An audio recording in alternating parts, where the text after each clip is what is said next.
What if I told you that 5 ordinary people, with no weapons, no army, and no special powers, convinced banks, governments, and entire industries to hand over millions? Not by force. Just by talking. These are the con artists who came so close to getting away with it, that their stories will make you question everything you think you know about trust. Get ready. Because the truth is far stranger than anything Hollywood could ever write. Imagine being 16, standing in front of a mirror, and deciding to disappear. Most kids worried about school, but Frank worried about his next identity, and his next victim. It started with a uniform. He claimed he lost his suit at the dry cleaners, and Pan Am gave him a new one. Just like that, he was a pilot. For 2 years, he lived at 30,000 feet. 1 million miles, 26 countries, free meals, luxury hotels, and he didn't even know how to start the engine. But the FBI was watching, so Frank changed again. He forged a degree from Harvard and became a doctor. In Georgia, he supervised real surgeons, made life-or-death decisions by simply nodding his head. He was 19. From a doctor, to a lawyer, and finally, a master of fake checks.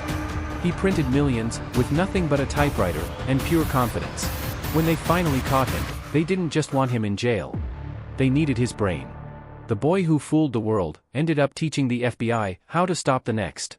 Frank Abagnale. 1903. A man steps off a ship in Boston, with $2.50 in his pocket, and $1 million ambition in his head. His name was Charles Ponzi.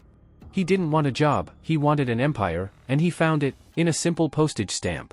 He told people, "Give me your money, and I'll double it, in 90 days. It was a lie, but it was a lie people lined up to buy. He wasn't investing, he was rotating, taking from the new to pay the old. A golden chain, that was bound to snap. At his peak, he was a king, millions of dollars, a mansion with 20 rooms, and a city that worshipped him. But a house of cards cannot stand against the wind. The collapse was brutal. 5 banks gone, lives ruined, and a name that became a curse. Charles Ponzi died with nothing, except the title of the greatest swindler in history. Paris. 1925. The city was recovering from war, and its most famous landmark, the Eiffel Tower, was falling into disrepair. To the government, it was just an expensive pile of scrap metal. To one man, it was a gold mine. He called himself Count Victor Lustig, a charming aristocrat, with a scar on his face, and a brain designed for chaos. He forged official government documents, rented a luxury suite at the Hotel de Crillon, and invited the 6 biggest scrap metal dealers in the city to a top-secret meeting. He told them, "The state cannot afford the tower anymore. We are selling it, for scrap, but it must be kept secret, to avoid public outcry." He wasn't selling metal, he was selling exclusive opportunity. He found his victim. André Poisson, a man desperate to make a name for himself in Paris. Lustig didn't just take his money for the sale, he even convinced him to pay a massive bribe to secure the contract. Lustig took the cash and took a train to Vienna.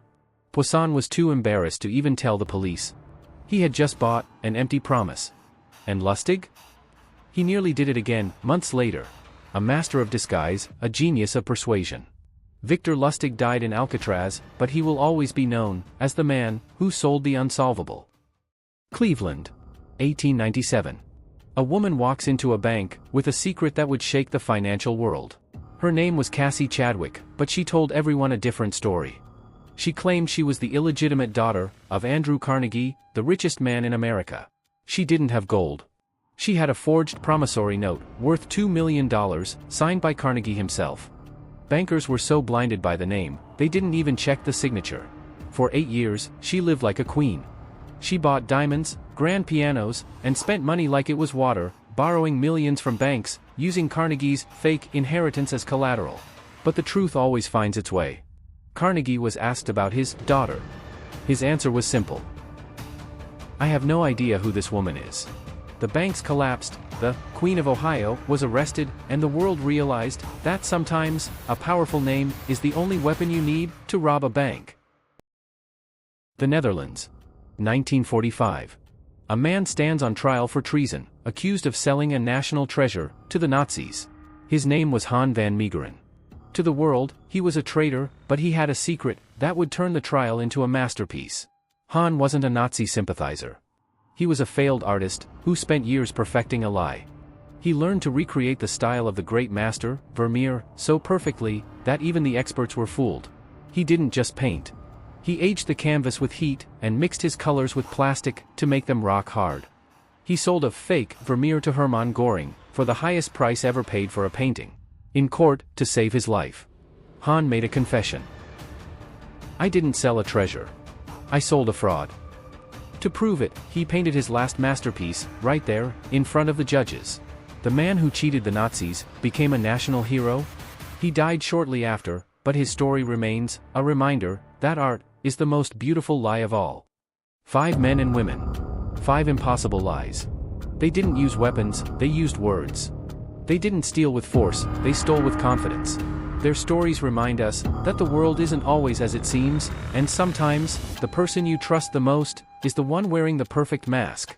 If you enjoyed these midnight stories, don't forget to follow the shadows and subscribe for more. Until next time, stay curious.